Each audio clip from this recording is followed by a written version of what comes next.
नमस्कार छात्रों, शिक्षा की राह पर हमारे कदम यूट्यूब के चैनल पर फिर एक बार आप लोगों का स्वागत है। मैं आरिफ पाशा, श्री एल सिद्धप्पा स्मारक माध्यमिक प्रौढ़शाला मुत्तुगदूरू। तो मैं आप लोगों को 9वीं कक्षा से संबंधित जो गद्य पाठ है उस पाठ का, जैसे कि मौसी जो भीष्म साहनी से लिखा गया एक पाठ है, इसको मैं आप लोगों को विस्तृत रूप से इसकी जानकारी देने का प्रयास कर रहा हूं। तो पहले आइए हम सब देखते हैं कि नाते कैसे बनते हैं। जैसे कि चाचा को चाची कहते हैं, दादा दादी, नाना नानी, इसी तरह मौसी मौसा। मौसी जो पाठ यहाँ पे 9वीं कक्षा में दिया गया है उसके बारे में हम देखेंगे। तो सबसे पहले हम आइए देखते हैं कि इस पाठ के लेखक भीष्म साहनी जी के बारे में थोड़ी बहुत जानकारी को हम प्राप्त करेंगे। तो पहले लेखक परिचय में इनका नाम है भीष्म साहनी। क्या है इनका नाम? भीष्म साहनी, सही है। फिर भीष्म साहनी जी का जन्म हुआ 7 अगस्त 1925। कब हुआ इनका जन्म? 7 अगस्त 1925 में इनका जन्म हुआ। भीष्म साहनी जी का जन्म कब हुआ? हाँ, 7 अगस्त 1925 में जन्मे। ये भीष्म साहनी जी की जो शिक्षा है, एमए पीएचडी तक इन्होंने अपनी शिक्षा की है, एमए पीएचडी तक। फिर भीष्म साहनी जी जो हिंदी, अंग्रेजी, संस्कृत, रूसी, पंजाब आदि भाषाओं के ज्ञाता थे। कौन कौन से थे वो? हिंदी, अंग्रेजी, संस्कृत, रूसी, पंजाब आदि भाषाओं में ये ज्ञाता थे।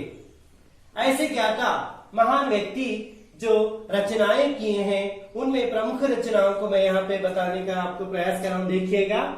तो इन्होंने उपन्यास लिखे हैं, कहानी संग्रह लिखे हैं, जीवनियां, नाटक आदि रचनाएं इन्होंने की हैं। तो उनमें प्रमुख इनके उपन्यास हैं झरोखे, कड़ियां, तमस, बसंती आदि। कौन कौन से हैं वो?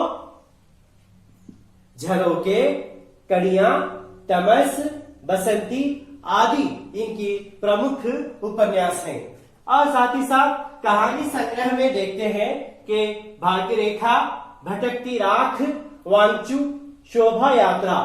कौन कौन से बताइए? हाँ, कौन सा है?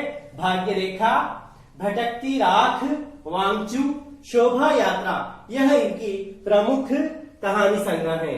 और इन्होंने जीवनियां भी लिखी हैं। तो उन जीवनियों में यहाँ पे प्रमुख है भाई बलराज, और दूसरा है कौन सा? अपनी बात।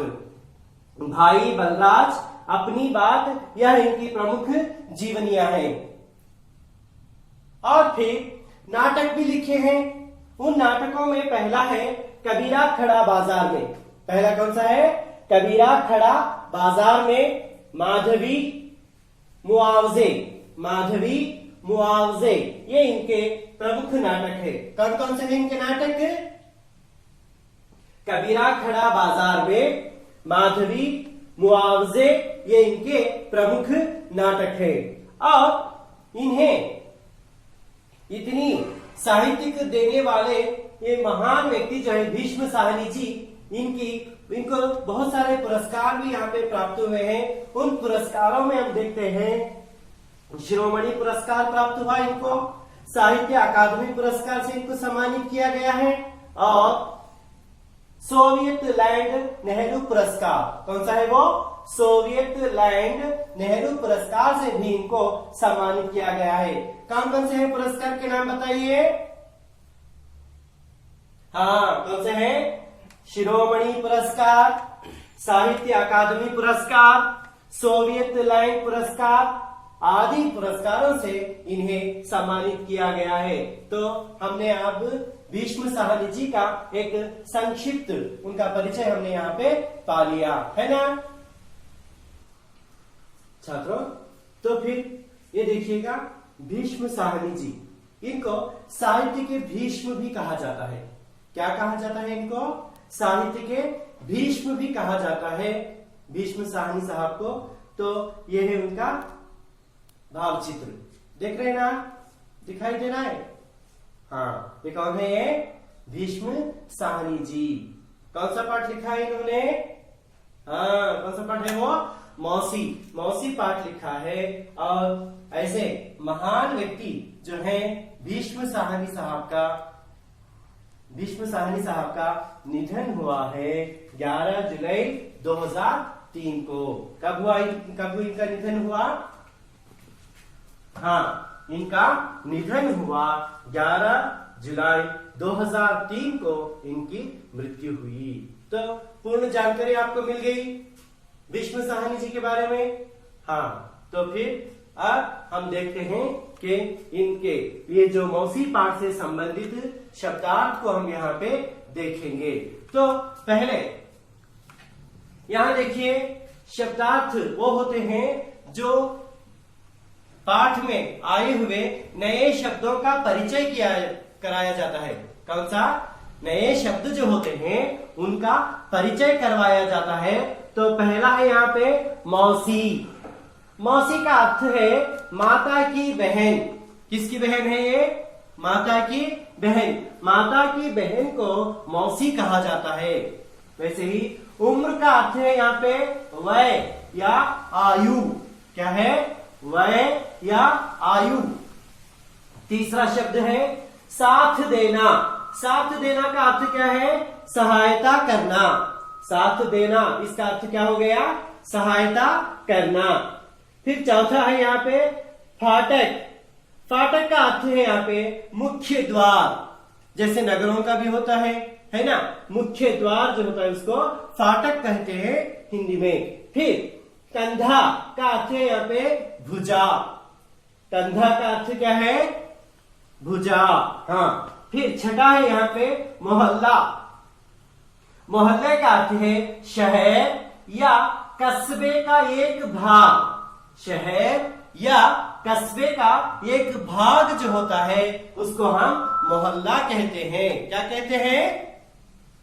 बिल्कुल सही कहा आप लोगों ने, मोहल्ला कहते हैं। फिर सातवां शब्द है यहाँ पे दोपहर।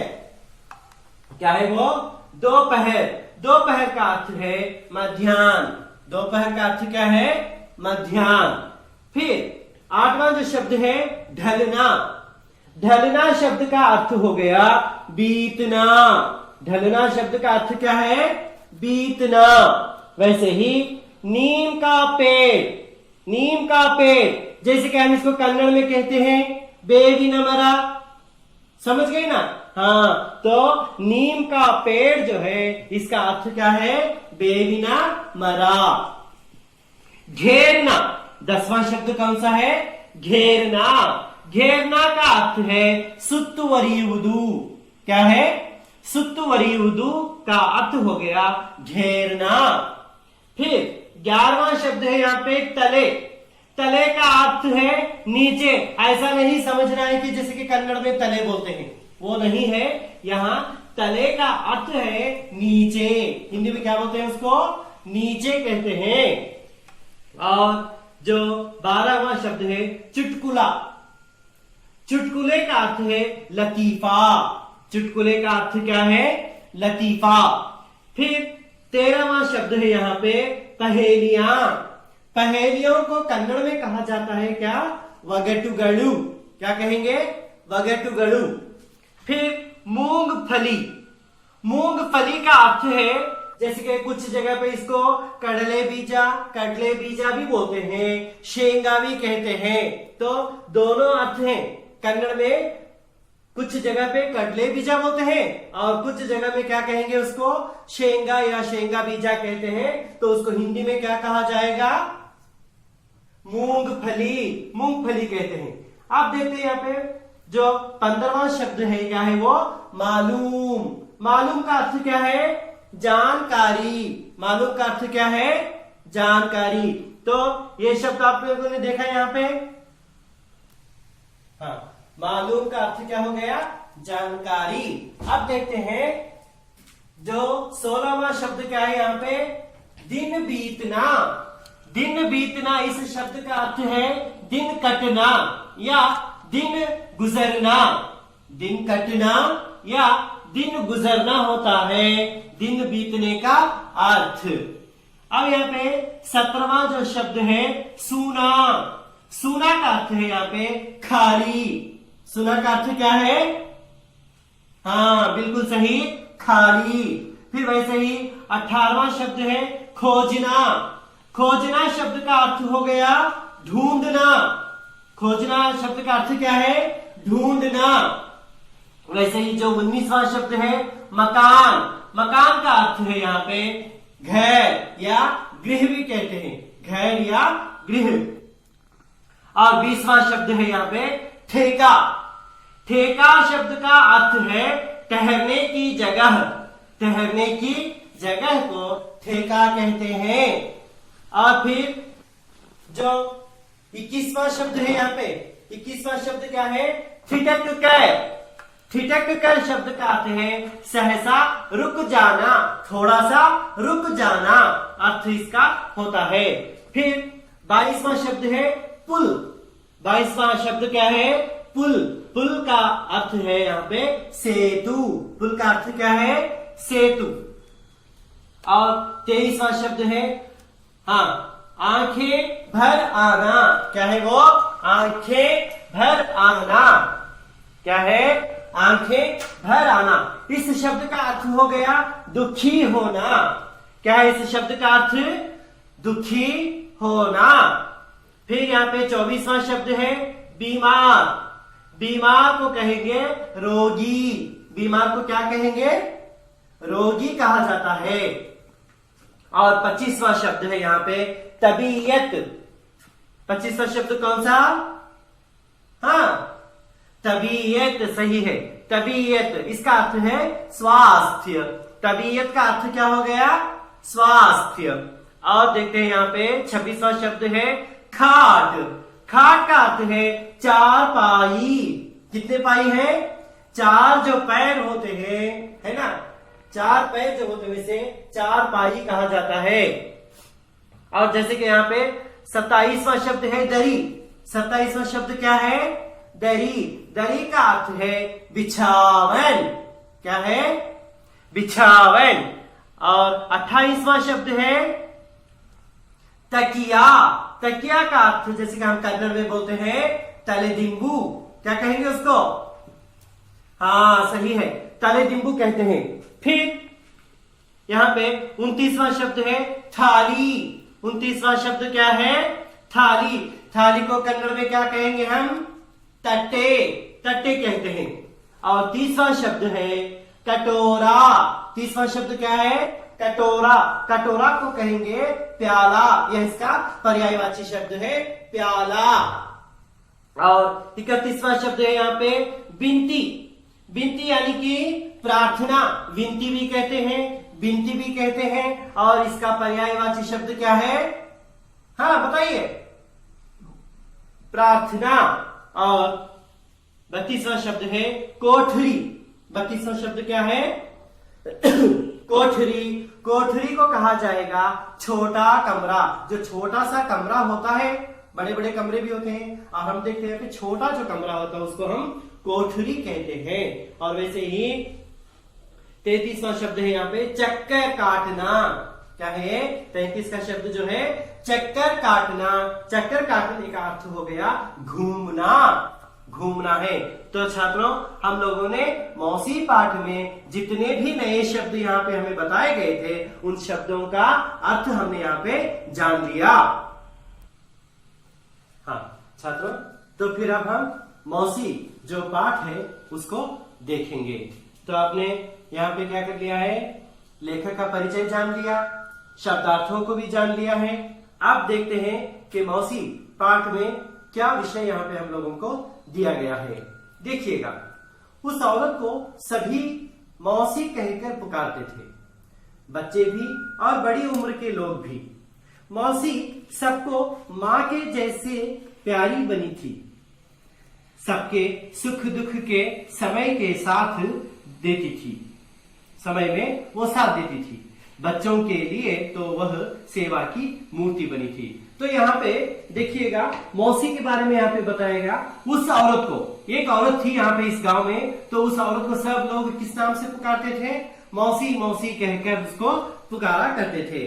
और सिर्फ छोटे बच्चे ही नहीं, बड़ी उम्र के लोग भी उसको किस नाम से पुकारते थे? मौसी मौसी कहकर पुकारते थे। तो मौसी का अर्थ क्या हो गया?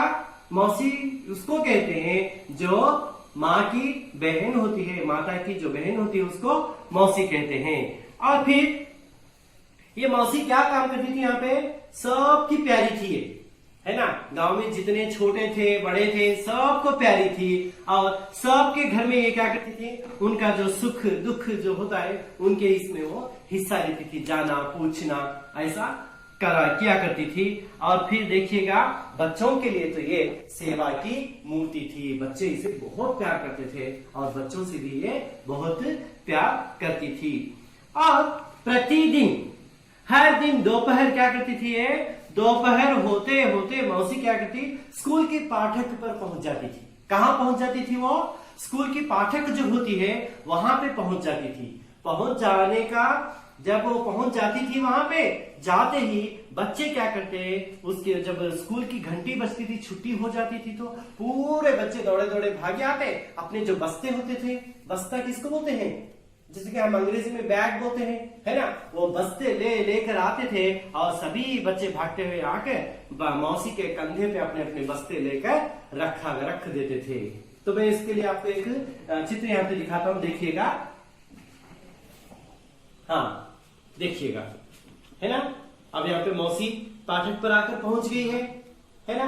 पाठक पर आकर पहुंच गई, पाठक पर पहुंच गई। पहुंचने से क्या हो गया? बच्चे क्या कर रहे हैं? अपने अपने बस्ते, है ना, बैग लेकर मौसी के कंधे पे क्या कर रहे हैं? इस तरह डाल रहे हैं, है ना। मौसी के कंधे पे उसको डाल रहे हैं। देखा है? चित्र देख रहे हैं आप लोग? हाँ, तो इस तरह हर दिन दोपहर होते ही मौसी फाटक पर पहुंच जाती थी। अब जब वो फाटक पर पहुंचती तो बच्चे क्या करते हैं? अपने अपने जो बस्ते होते थे, बस्ते लाकर उसके कंधे पे डाल देते थे।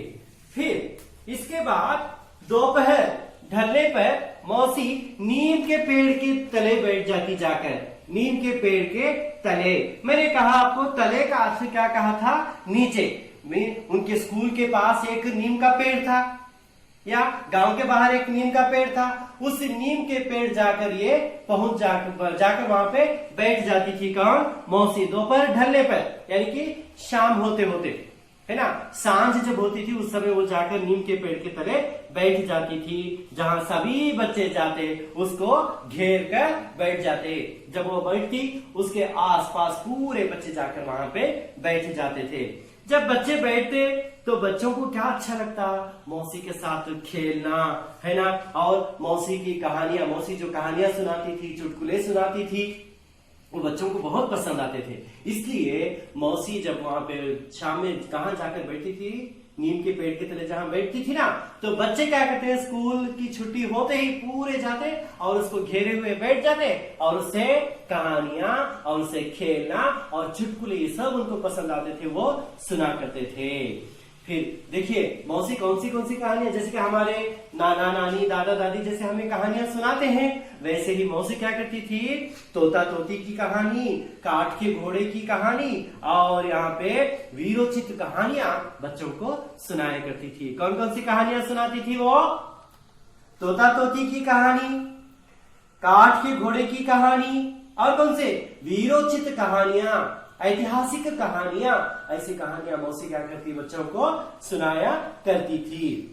तो फिर देखिएगा ऐसी कहानियां सुनाने वाली मौसी बच्चों को बहुत प्रेम करती थी, बच्चों से वो बहुत प्रेम करती थी।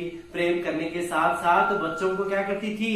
चने, है ना, अपने पास कभी चने, टिकिया, मूंगफली ये सब रखा करती थी और बच्चों को क्या करती? थोड़ा थोड़ा करके जो उसको घेरे हुए बैठते थे उनको बांटा करती थी। क्या करती थी वो?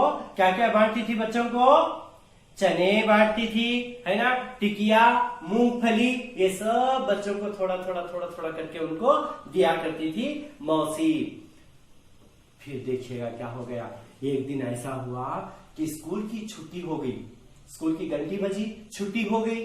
छुट्टी होने के बाद बच्चे जब अपने अपने बस्ते उठाकर बाहर आकर देखते हैं तो मौसी फाटक पर नहीं है। कौन नहीं है अब? मौसी जब हर दिन आकर वहां पे फाटक पे बैठा करती थी, आज आकर बच्चे देखते हैं कि मौसी वहां पे मौजूद नहीं है। हमने देखा कि बच्चे हर दिन उनको बहुत पसंद था कि कहानियां सुनना। देखिए मौसी क्या करती थी, बच्चों को जब वो पेड़ के नीचे जाकर वहां पे बैठ जाती तो बच्चे क्या करते, उसको घेरे हुए बैठ जाते थे, ऐसे घेरे हुए बैठ जाते थे ना। हाँ, घेरे हुए जब ये बैठ जाते थे, बैठने से क्या करते थे बच्चे, उसको ऐसे बैठने के बाद बच्चों को कहानियां चुटकुले वो सब सुनाती थी। अब जो भी उसके पास था, चने थे, मूंगफली थी, टिकिया थी, सब बच्चों को क्या करती थी, थोड़ा थोड़ा करके ऐसे बांट देती थी। अब ऐसा हुआ कि एक दिन वहां पे जब स्कूल की घंटी बजी तो मौसी वहां पे फाटक पर बच्चों को नहीं मिली। तो बताइए बच्चों का हाल क्या हुआ होगा? जो भी हम ज्यादा जिसको प्रेम करते हैं, जिससे हम ज्यादा मिलना जुलना पसंद करते हैं, अगर वो मौसी उसको नहीं मिली तो आपको भी कैसा लगता? वैसे ही इनको भी क्या हो गया, बच्चों को वहां पे वो बाहर नहीं दिखी तो बच्चे क्या करने लगे, वो सभी बेजार होने लगे। मौसी जब वो फाटक पर नहीं थी, हाँ, शाम को क्या करने लगे बच्चे, अब दोपहर में नहीं मिली तो शाम में कहा जाते थे वो?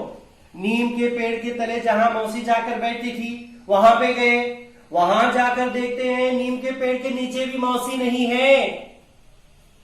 जब शाम में वहां पे खेलने जाना है, खेलने जाने के गए बच्चे, जाकर देखते हैं कि मौसी वहां भी नहीं है, पेड़ के नीचे भी। किसी को भी मालूम नहीं था कि मौसी कहाँ गई। बच्चे घबरा गए, पता नहीं मौसी कहाँ गई है। नीम के पेड़ के तले भी नहीं है, दोपहर में स्कूल के फाटक पर भी नहीं पहुंची, तो कहाँ गई होगी मौसी? ऐसा बच्चे क्या करने लगे, घबराने लगे। तो फिर देखिएगा कई दिन बीत गए ऐसे ही। एक दिन हो गया, 2 दिन हो गए, 3 दिन हो गए, लेकिन मौसी का पता ही नहीं चला। मौसी उन्हें दिखाई नहीं दी। फिर हाँ, उसके बिना सारा मोहल्ला जो था, मोहल्ला किसको कहते हैं? ये जो शहर या कस्बे का जो छोटा भाग होता है, वहां पे तो वो जो मोहल्ला जो था सब सूना सूना लग रहा था, सूना सूना लग रहा था। तो सूना सूना लगने से ऐसा हुआ, एक दिन मौसी की खोज में बच्चे क्या करने लगे, ढूंढने लगे। बच्चे क्या करने लगे, अब मौसी की खोज में ढूंढने लगे। पता नहीं मौसी कहाँ है, यहाँ होगी, वहां होगी, बाहर जाने लगे, उस मोहल्ले से इस मोहल्ले से। बच्चे सब क्या करने लगे, उसको ढूंढने लगे, लेकिन मौसी का कहीं भी पता नहीं चला। तब बच्चे यहाँ पे गली में ढूंढते हुए मोहल्ले में जा रहे थे, तभी एक आवाज सुनाई दी बच्चों को। एक घर के, एक मकान का अर्थ क्या बताया मैंने?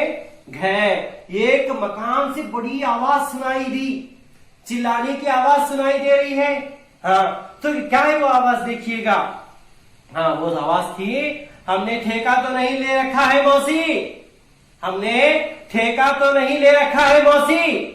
ऐसे चिल्लाने की आवाज आ रही है। और क्या कहते हैं, 20 दिन से तुम यहां रह रही हो, 20 दिन से हो तुम यहां पे। ऐसे चिल्लाने की आवाज आई। अब तुम किसी दूसरे के घर चली जाओ। क्या बोल रहे हैं वहां पे? अब तुम किसी दूसरे के घर चली जाओ। ऐसी आवाज सुनाई दी उनको, बच्चों को। ऐसी आवाज सुनाई देने के बाद देखिएगा, मौसी का नाम जब बच्चे सुन गए, बच्चों ने सुन लिया मौसी का नाम अपने कानों से, ढूंढते हुए जा रहे थे। अचानक एक घर से क्या हो गया, आवाज आ रही है। आवाज आते ही बच्चे क्या करने लगे, मौसी का नाम सुना। सुनते ही वहां पे वो क्या हो गए, ठिठक कर खड़े हो गए। ठिठक कर खड़े होना यानी कि आगे पीछे कहीं नहीं गए, एकदम वहां पे रुक कर खड़े हो गए। और देखिएगा, बंद दरवाजे की दरार में झांक कर देखा। जो घर से आवाज आ रही थी, जिस मकान से आवाज आ रही थी, तो बच्चे क्या करने लगे, बंद दरवाजे की दरार से। बंद दरवाजे की दरार का अर्थ मैं तुम्हें यहाँ पे अब एक चित्र के जरिए दिखाता हूं, देखिएगा। हाँ, देखिए ये क्या है, ये बंद दरवाजा है। बंद दरवाजे में जो छोटी जगह होती है, थोड़ा सा दरवाजा उन्होंने वहां पे क्या कर दिया, खोला है। थोड़ा सा दरवाजा खोला तो वहां पे जो दरार पड़ी होती है ना, उस दरार से बच्चे क्या कर रहे हैं, झांक रहे हैं, झांक कर देख रहे हैं। अब समझ में आया कि दरार का अर्थ क्या है, जो दरवाजे का जो छोटा भाग होता है उसमें से वो क्या कर रहे हैं बच्चे, झांक कर उसको देख रहे हैं। तो देखने से पता चलता है वहां पे कि हाँ, मौसी को वहां पे क्या देखते हैं कि मौसी के बाल जो हैं उलझे हुए हैं, बिखरे हुए हैं।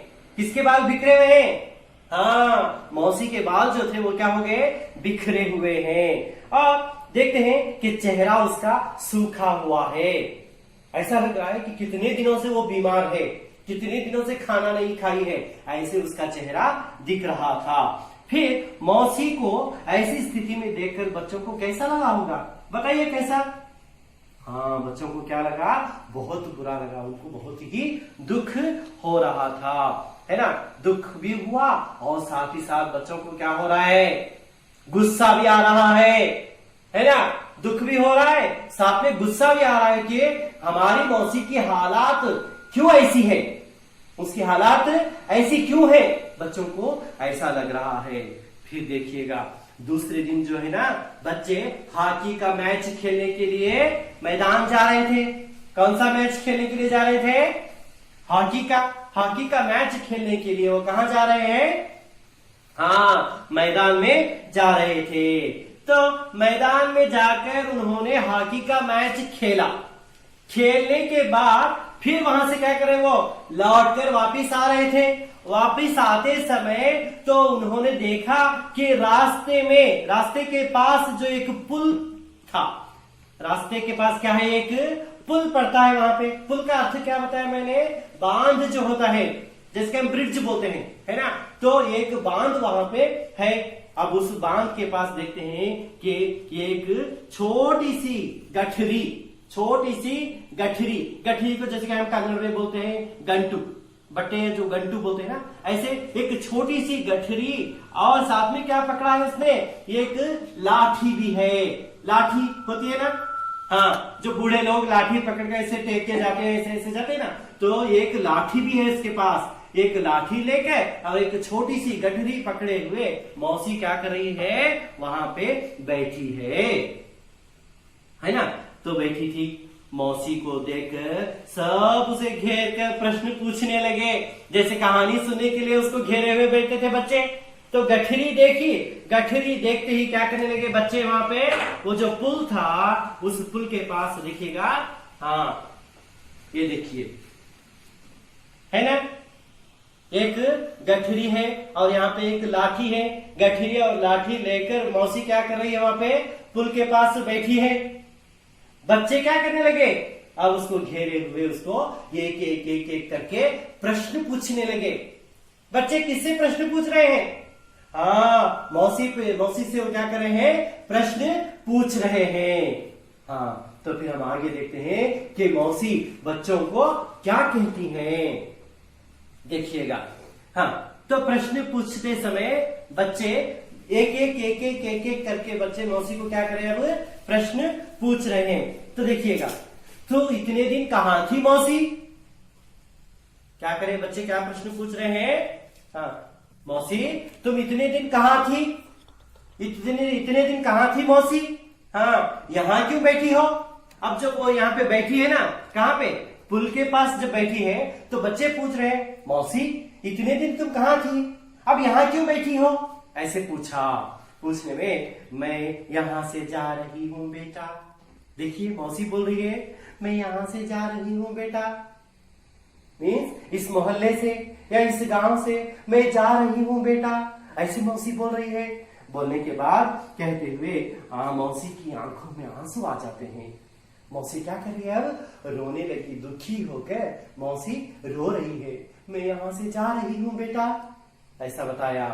हाँ, तो फिर देखिएगा, फिर यहाँ पे अब उन बच्चों में से एक बच्चा था बलदेव, वो पूछता है, बच्चा क्या पूछता है उनसे, हाँ, तू तो बीमार थी मौसी तू तो बीमार थी, है ना, तबीयत कैसी है मौसी, तुम्हारा स्वास्थ्य ठीक नहीं था, तुम्हारा स्वास्थ्य बिगड़ा हुआ था मौसी, तो आप कैसी हो, ऐसे बलदेव ने वहां पे उस मौसी से प्रश्न पूछा। ऐसे प्रश्न पूछते ही मौसी देखिएगा क्या बोलती है, मौसी कहती है, बेटा मैं ठीक हो गई हूँ।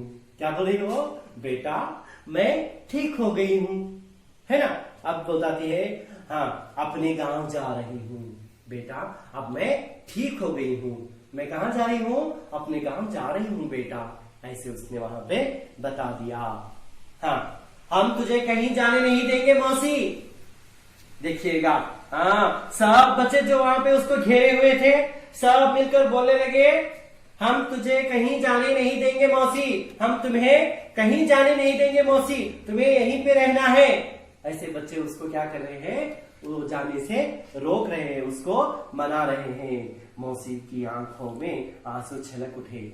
आप याद रखिएगा ये विषय, जो हमें ज्यादा पसंद करते हैं, हद से ज्यादा हमें पसंद करते हैं, जब वो हमें कुछ कहते हैं हमारे दुख के समय में, हमारी सांत्वना देते हैं, तो हमारी आंखों से क्या होता है, आंसू निकल पड़ते हैं। वैसे ही अब मौसी को जो उसके चहीते बच्चे थे, प्यारे प्यारे बच्चे थे, वो बता रहे हैं मौसी हम तुम्हें कहीं नहीं जाने देंगे।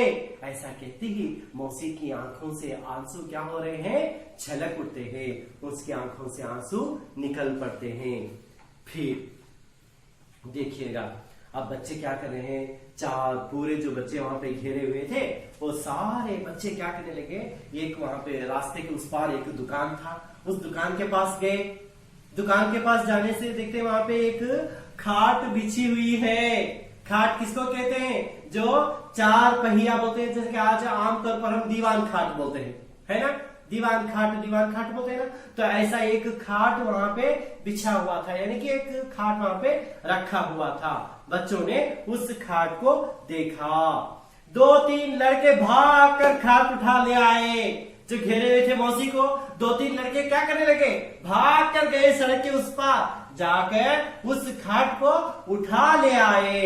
उठा ले आने के बाद मौसी को क्या कर दिया, जबरदस्ती उस खाट के ऊपर उसको बिठा दिया। मौसी को क्या करने लगे, मौसी जो वहां पे दुखी मौसी बैठी थी, तो उसको तुरंत उन्होंने क्या कर लिया, उठा लिया और उसको जबरदस्ती बलपूर्वक उसको लेकर क्या कर दिया, वहां पे उस खाट के ऊपर बिठा दिया। बिठाने के बाद मौसी को देखिएगा खाट लेके आए। खाट लेने के बाद क्या कर दिया, उसकी जो लाठी थी और क्या था उसके साथ में, हाँ एक छोटी सी गठरी थी, वो दोनों ले लिए।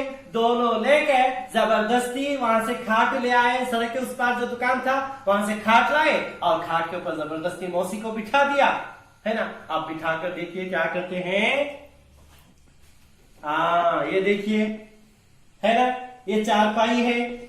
सड़क के उस पार जो था उसको ले आए बच्चे, तो उसको पकड़ लिया और मौसी को जबरदस्ती उसकी लाठी और गठरी को रखा, मौसी को भी बिठा दिया, है ना। आप उसको उठाकर बच्चे क्या कर रहे हैं, हाँ कहां ले जा रहे हैं इसको, नीम के पेड़ के तले जो हर शाम बैठकर खेला करते थे वहां ले जाकर अब मौसी को क्या करते हैं, वो बिठाते हैं। समझ गए ना। हाँ देखिएगा, अब दुकान के पास खाट था, उसको ले आए और मौसी को वहां पे बिठा दिया और नीम के पेड़ के तले ले जाकर उसको बिठाने के बाद देखिएगा कन्हैया, उन छात्रों में से एक बच्चा कौन था, कन्हैया। कन्हैया क्या करता है, भाग कर अपने घर से दरी और तकिया लाता है। दरी जैसे कि हम बेडशीट बोलते हैं, बेड स्प्रेड या बेडशीट होता है, वो लिया। और तकिया, तकिया को हमने कन्नड़ में क्या बताया मैंने, हाँ क्या है वो, सही है, तले दिम्बू जो बोलते हैं या पिल्लो बोलते हैं, उसको क्या कर दिया, लेकर वो घर से आया। उषा जो थी थाली में 2 रोटियां लेके आई।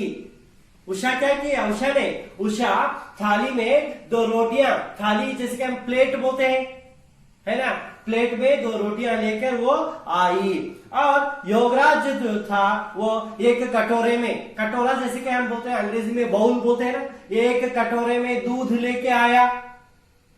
उषा रोटी लेके आई और ये कौन है वो, हाँ अब यहाँ पे योगराज ने एक कटोरे में दूध लेके आ गया वो। फिर देखते हैं गोपाल घर से लैंप उठा के ले आया। लैंप जानते हैं ना, हाँ लैंप जो बोलते हैं, वो लैंप लेकर वो वहां पे आ गया।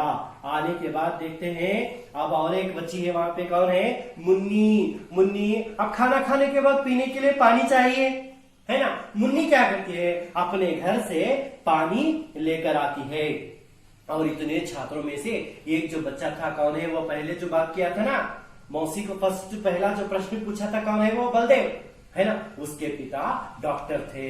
वो क्या करता है, अपने पिताजी को क्लिनिक से खींच के ले आता है। पिताजी पिताजी चलिए, मौसी की तबीयत खराब है, आइए आइए, हम मौसी को इलाज करना है, मौसी का इलाज करना है, चलिए चलिए, ऐसे वो लेकर आता है। हाँ, अब देखिएगा, अब जल्दी वो सबको, डॉक्टर को भी लेके आया और पूरे फिर वहां पे नीम के पेड़ के नीचे और इकट्ठा हो गए। इकट्ठा होने के बाद बच्चे सोचने लगे। अब बच्चे सोचने लगे हैं, हाँ अब इतना सब तो हमने कर दिया, अब मौसी को कहाँ ठहराएंगे, मौसी को कहाँ ठहराएंगे। तो ये सोच आ गई बच्चों के अंदर।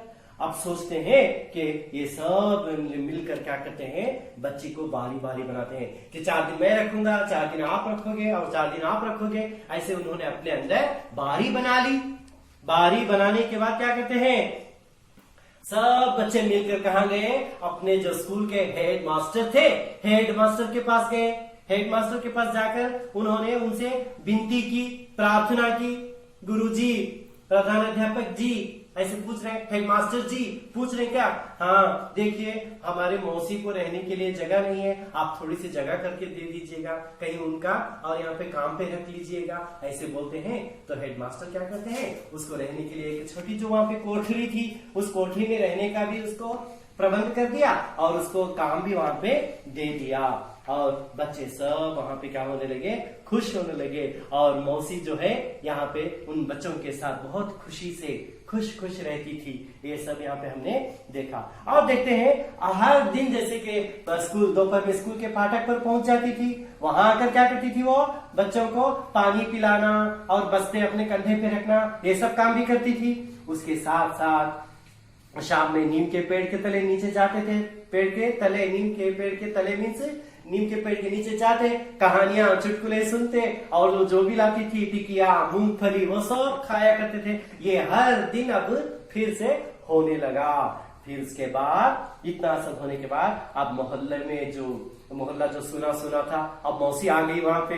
अब मौसी क्या करती है, उसकी जो लाठी थी ना, लाठी टेकते हुए पूरे मोहल्ले का चक्कर लगा लेती है ना।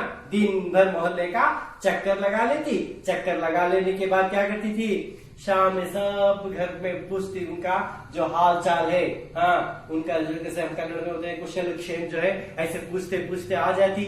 आने के बाद फिर शाम में जब शाम हो जाती तो उस कोठरी में आकर अपने घरों पे बैठ जाती। देखिएगा शाम का नजारा कैसा होता है ना। इतनी देर तक धूप थी, अब क्या हो गया, शाम हो गई है।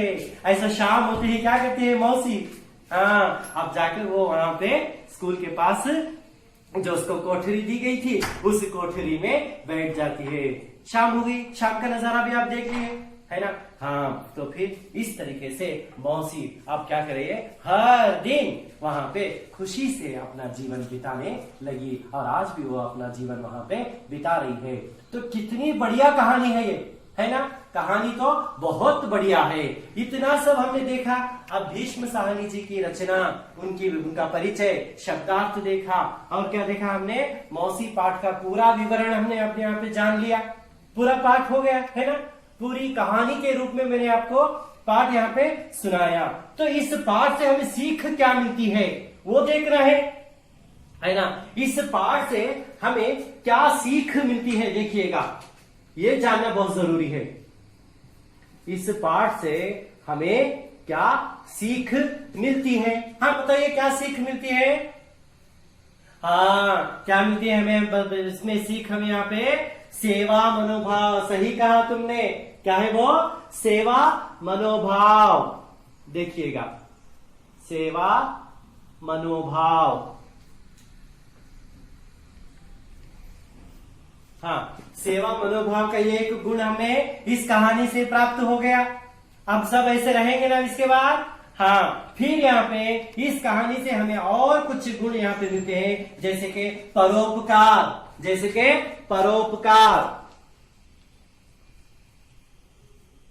परोपकार का गुण भी मिल गया हमें। और एक गुण हम यहाँ पे देखते हैं, जैसे कि बड़े बुजुर्गों का क्या करना है, आदर करना। क्या करना है उनका, आदर। आदर करना भी हमने यहाँ पे सीख लिया।